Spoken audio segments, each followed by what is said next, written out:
শ্রাবণ মাসে সবুজ চুড়ি বা সবুজ বস্ত্র কেন পরতে হয় সেটা তো আগের ভিডিওতে ডিটেলসেই সব কিছু বলেছি, কিন্তু অনেকেই কমেন্ট করছো যদি কোনো নির্দিষ্ট বার আছে কি যে এইবারে চুড়িটা কিনতে নেই। আমার বয়ফ্রেন্ড বা আমার স্বামী ও তো জানে না, ও একটা বারে চুড়িটা নিয়ে এসেছে, কিন্তু এখন তো দেখছি অনেক ভিডিওতেই বলছে যে অমুক বারে চুড়িটা কিনতে নেই, তাহলে কি আমি আবার নতুন চুড়ি কিনবো? কি করব বলো?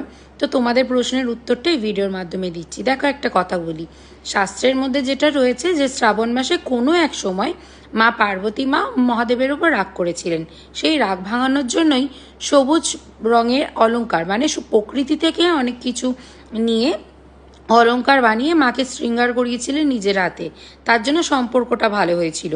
এছাড়াও সবুজ যেহেতু সুখ শান্তি উন্নতি সমৃদ্ধি শরীর স্বাস্থ্যের জন্য ভালো, তো সেই জন্য অবশ্যই সবুজ চুড়িটা সবাই পরতে পারে। বুদ্ধির জন্য ভালো, নানান বিষয়ের জন্য কিন্তু সবুজ বস্ত্র বা চুড়ি বা সবুজ কালারটা কালার থেরাপি হিসেবে কাজ করে। এছাড়াও প্রকৃতির সাথে রিলেট করছে, তো সেই জন্য অরাটা যাতে ব্যালেন্স থাকে প্রকৃতির সাথে, মেয়েও যেহেতু একটা মাতৃরূপ আর প্রকৃতি হচ্ছে মা, তো সেই জন্য কিন্তু সবুজ চুড়িটা পরা উচিত।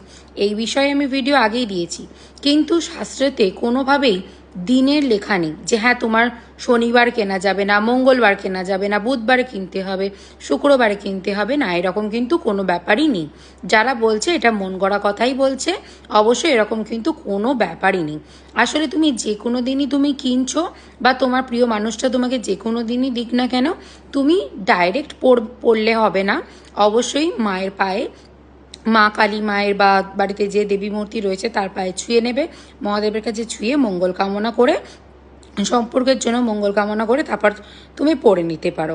ঠিক আছে? এছাড়াও হচ্ছে যাদেরকে কেউ দেবার মতো নেই, যারা নিজেরাই কিনেছো চুড়িটা, তারা এমনি নিজেদের শরীর স্বাস্থ্য আয় উন্নতি কত কিছুই তো চাওয়ার আছে, ভগবানের কাছে মঙ্গল কামনা করার আছে, সেগুলোর জন্য মঙ্গল কামনা করে চুড়িটা পরে নেবে। আসলে কিছু মানুষ আছে না, যারা কোনোদিনও শাস্ত্র পড়েইনি, ওর তার ভিডিও দেখে বা কোনোভাবে ভাইরাল হওয়ার জন্যই ভিডিওগুলো বানায়, তো তাদের কাজই এইটা যে একটা বার বলে দিই তাহলে ভিডিওটা চলবে, এরকম ব্যাপারটাই হয়েছে। অল্প বিদ্যা ভয়ঙ্কর।